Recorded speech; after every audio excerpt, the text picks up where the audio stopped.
What's up, everyone? My name is Matthew Dale, and I am here to help you play better, sound great, and understand more. And time for a little bit of a confession. I'm not really what I would consider a shred guitar player, but I do like the sound of big cascading arpeggios, but I'm not really a great sweep picker. So this is probably about all I really got.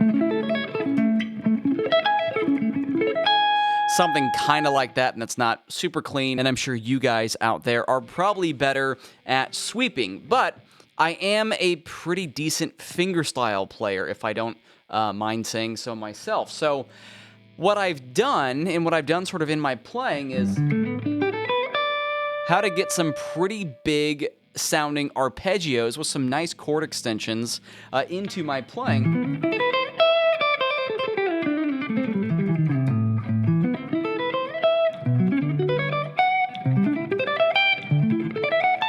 Using fingerstyle, and I thought that it would be fun to show you that technique here today, and I'm going to have the exercise that I played from the beginning part of this video. I will have that tabbed out, and that will be over on my Patreon. You can find that link in the description box below and check that out for yourself.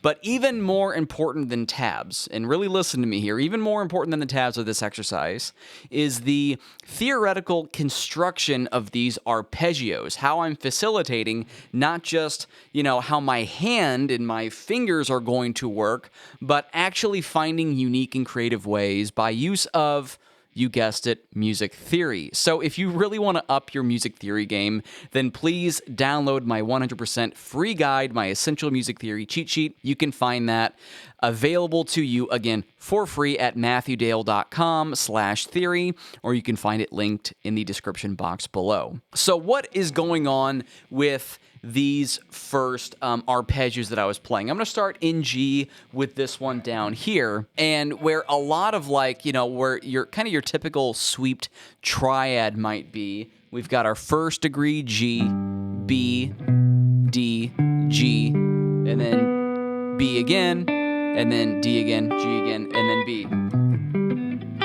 You can hear as I play that slowly, it's not great. I'm actually better at alternate picking that slowly than I would be, say, sweeping. I guess there's a little bit there, but I'm kind of reverting back to some alternate picking as well.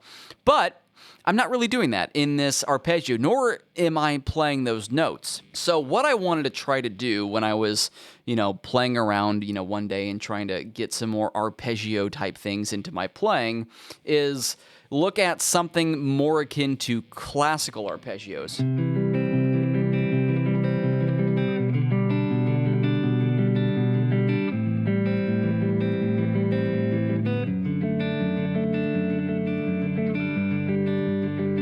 Right? So something akin to that style of playing. Now, if I break that up and I play that monophonically, I can kind of get this interesting thing, because I can't really I can get this arpeggio, and maybe I'll also tab this one out just to kind of show you a little bit of a different method as well for just a straight triad. But what I'm doing here is, so that is root, third, hammered on, then my first finger is getting the fifth D, and then my second finger is getting the second root note G. And I'm kind of taking that group of notes, just that one octave, and taking that up to a second octave. So G, B, D, G, and then now I'm switching and I'm going back to my thumb pick.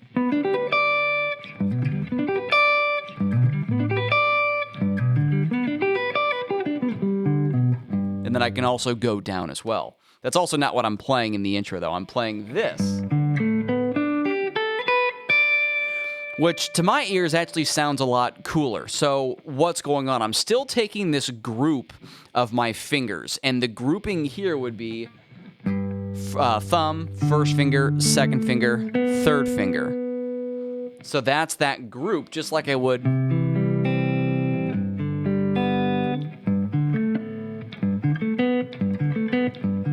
Now, this kind of might sound familiar.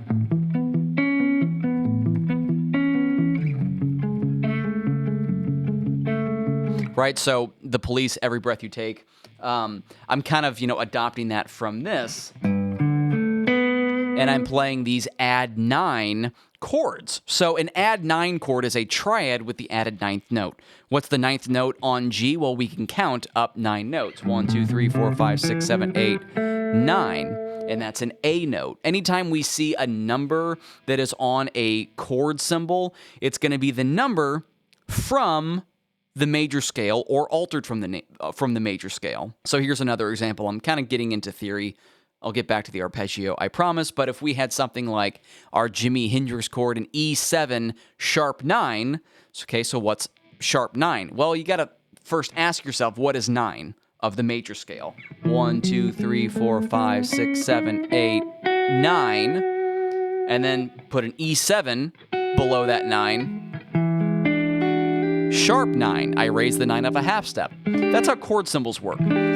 Everything comes from the major scale and then gives you directions with what to do with that particular note. How about something like an A7 flat 13? 1, 2, 3, 4, 5, 6, 7, 8. I played the dominant scale there. Let me go back. 1, 2, 3, 4, 5, 6, 7, 8, 9, 10, 11, 12, 13. A7 flat 13. So that's just a quick, in a nutshell, how to really kind of dial in or understand these chord symbols.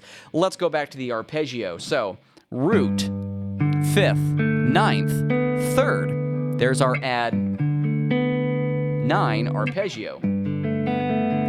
If I played it like a chord, it would look like this. G, open D, 2nd fret on the G, and then open B string. So now I just take this up another octave.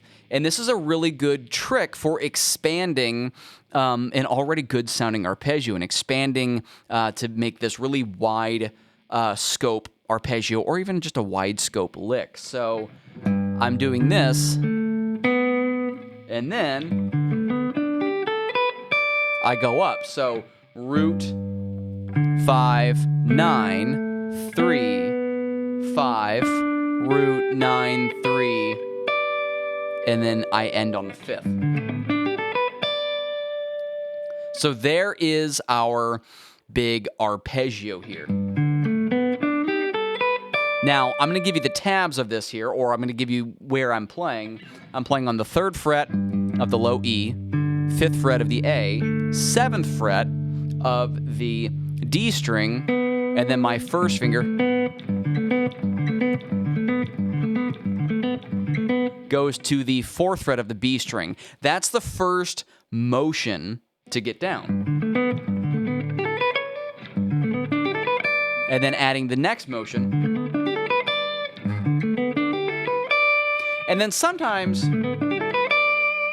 I'll either do the last note as an upstroke or I'll do another stroke with the finger. It just sort of depends on what I'm doing before or after this lick.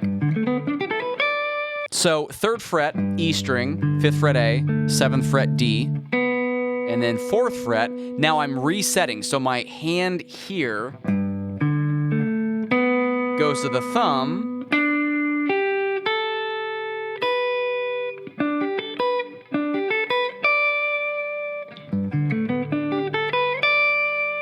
And then I finish up with, so there's my fingers.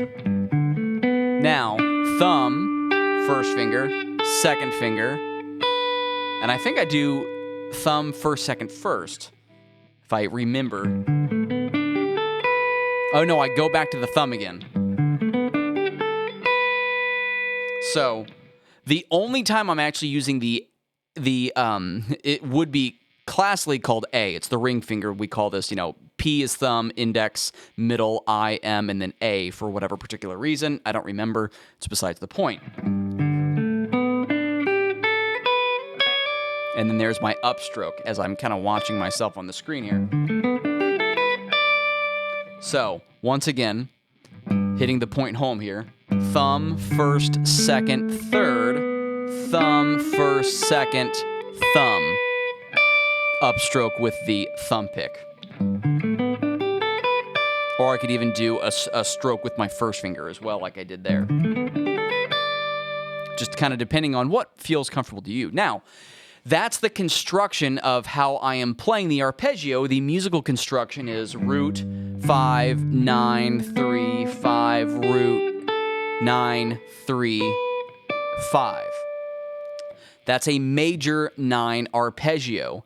The exercise brings that up through our chord qualities diatonically, and all that means is through our major scale. So now, for A minor, I need to flat all my thirds. So, root 5 9 flat 3 5 root 9 flat 3, and then root. Took me actually a long time to get the minor variant down because it is a little bit different. It feels stretchier.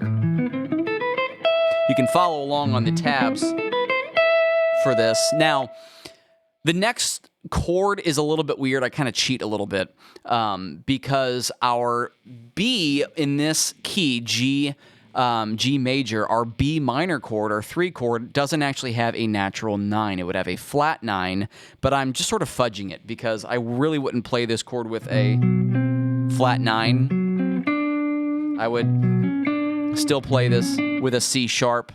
It is a little bit out of key, but that's okay. This is just an exercise. So that's the same exact shape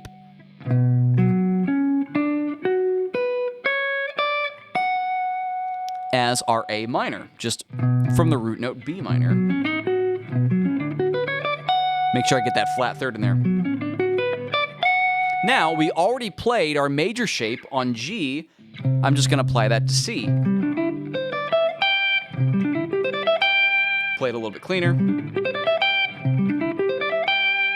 And then same thing on D. And then same thing on E minor. I guess what I should say is I'm playing the minor variant on E minor. But there's really only 2 variants of this so far. Major, minor, minor, major, major, minor. Now, if you know your theory pretty well, you know that the next chord is a diminished triad. And I'm doing add 9 arpeggios on here, so that would actually kind of tongue-tie my hands a little bit. I'm actually doing this, and this is more common to occur on anything that would start with the bass note of 7, or F sharp in this case. F sharp diminished, which sounds like this, isn't really so much an F sharp diminished chord. It functions more like a D7. So that's what I'm going to play here, but I'm going to play it again in a very unique way. So I'm starting on F sharp, and I play this inversion. This is a D major in first inversion. F sharp, A, D, and I actually get the 9th back again. And my hand changes here. I'm no longer doing what I did a second ago, which was I'm going to play this on D. Thumb, second, thumb, first, second, third, thumb, first, second, thumb, and then another pick stroke. Now what I'm going to play is thumb, first, thumb, first, thumb. So I'm kind of walking my thumb and first finger up.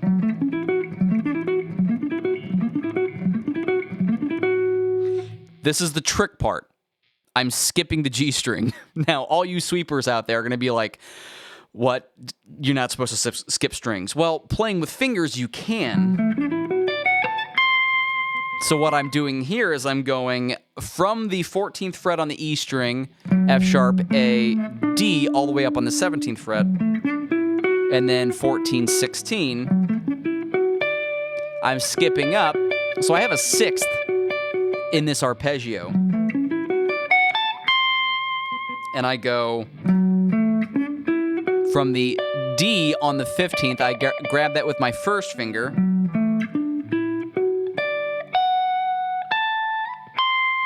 And yeah, so if I actually play this a little more in tempo, I'm going thumb, first, second. And then when I get up to our A note on the 17th fret on the high E string, I switch back to the thumb. And then again, another upstroke for me, typically what I do. Another upstroke on the high C.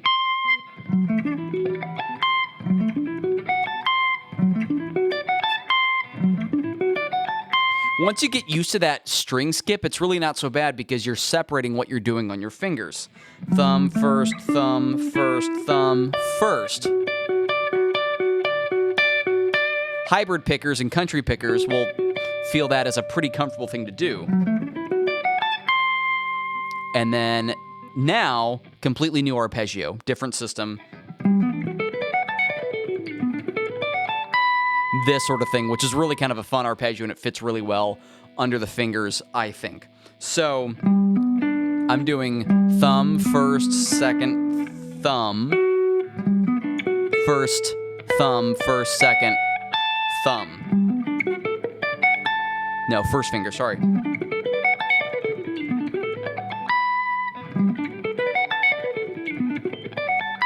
Yeah, when I do the tabs, I'll put all of my finger designations down, but I'm trying to talk about it. The idea really is to get this down enough where you're not thinking of it. And clearly I'm not really thinking of it here because I'm losing track of what I'm doing. But this arpeggio now is no longer a G major add 9. I'm actually playing a G major 9. I'm including the major 7th interval on this. So I'm playing 15th fret on the E string, starting with G, and now I'm kind of working behind my root note. So here's the first group. I'm going 15, 14, 12, and my thumb is going back on the 16th fret on the F sharp, the major 7. So thumb, first, second, thumb. That's kind of the first thing you want to get down, just as that first motion on the other previous arpeggios would do. So again, that's thumb, first, second, thumb.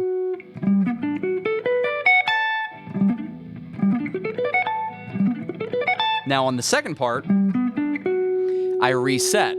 So first finger, and then I go back to the thumb. There's kind of this little skip in there.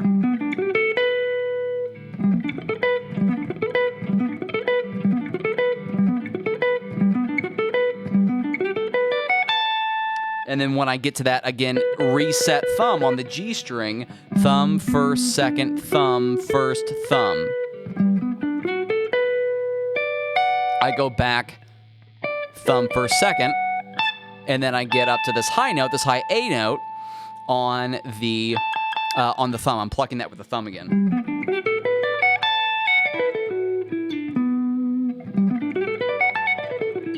And then actually on the way down, because this is an up and down arpeggio, I add in the 6th.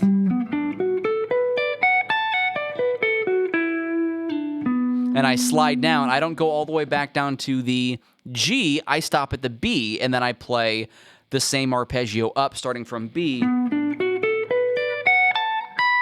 I end on this high B note to kind of finish the exercise. Now, if we take a look at this of what's going on musically, root 3, 5, 7, 9, 3, 5, 7, 9, and then backwards 7, 5, 3, 2, 7, 6, 5, 3, and then back up the same arpeggio, 3, 5, 7, 9, 3, 5, 7, 9, 3. Now, I also have, and I'll probably do this in a future video, I have other arpeggios that reflect this same pattern on our diatonic 7 chords, so major 7s, dominant 7s, and minor 7s, and minor 7 flat 5. So, once again, to sum up, and then I will leave you to practice this stuff with the tabs, again, available on my Patreon, but G major, A minor, B minor, C major, D major, E minor. Let me play that again. Got a little bit of a major 7 in there, so E minor. Or major 3rd, I think I should say. And then we have our D7 in the first inversion. And then G major 9. These are really, really cool and unique arpeggios to add into your playing. I'm, still kind of always, these are really a great fingerstyle warm-up. Trying to get these more and more into my playing as well. You can have fun with these. Once again, my name is Matthew Dale. I'm here to help you play better, sound great, and understand more, and maybe give you some unique and thought-provoking ways to approach the guitar, and in this sense, with some fingerstyle shred going on. I hope you have a great day. I will see you again soon in the next video.